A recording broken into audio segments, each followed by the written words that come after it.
Welcome guys to Raiders of the Worst Game, the series where I hunt down and play the worst games. Okay guys, for this week's Raiders of the Worst Game we're looking at Primal Rage for the Game Boy. So this is a game that came back out in July 1995, and back then there weren't a lot of reviews, but one I have dug up from Game Rankings is a 3-star review, so not bad, a solid game from Nintendo Power. And the thing is, obviously back then the expectations were a bit lower, especially on a handheld like the Game Boy.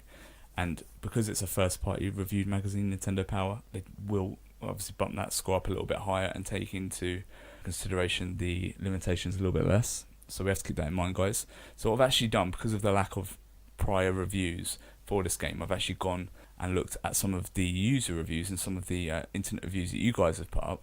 So I went into GameFAQs reviews and found a couple of reviews on there. So the first one is a 2-star review. And the guy basically summed it up by saying, does anyone need a coaster? So that goes to show you straight away, guys, that he didn't rate that game very highly. And the other review I found was a 1.5-star review, which basically said this game is garbage in its most primal form. I like the pun there, guys. And he's hit on a very important point there. If you look up at the screen, you can see the characters are rendered fairly well, and they do use a technique to try and give it some depth. The backgrounds are extremely static and plain and simple, but you can imagine that that's going to be the case on the Game Boy.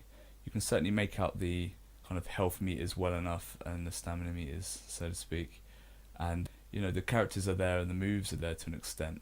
But the problem is when the characters start moving, the frame rate is shocking. It's pitifully low, and the animations are just as simple. Now this isn't a game with a lot of animation anyway. The game originally on the home platforms like the Genesis, for instance, did have a very similar feel to Mortal Kombat, which doesn't have the most amount of frames of animation anyway.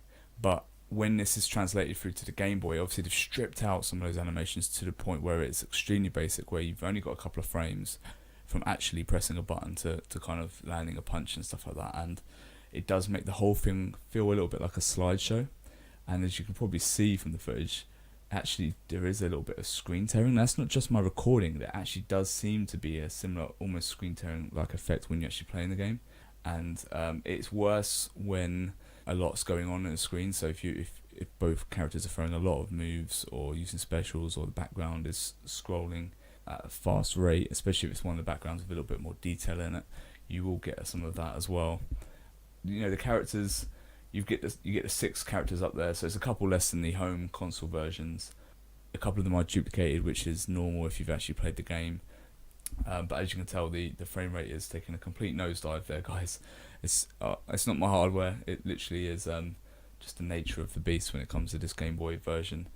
So I suppose it comes down to, is this the worst game? You know, at Raiders of the Worst Game, we're looking for the worst games, and this just isn't it, guys. This is a limited game. It obviously was pushing the Game Boy hardware quite hard, but at the end of the day, this isn't a terrible game. You can get 5 minutes of almost fun out of it, and it does try its best to recreate the actual experience.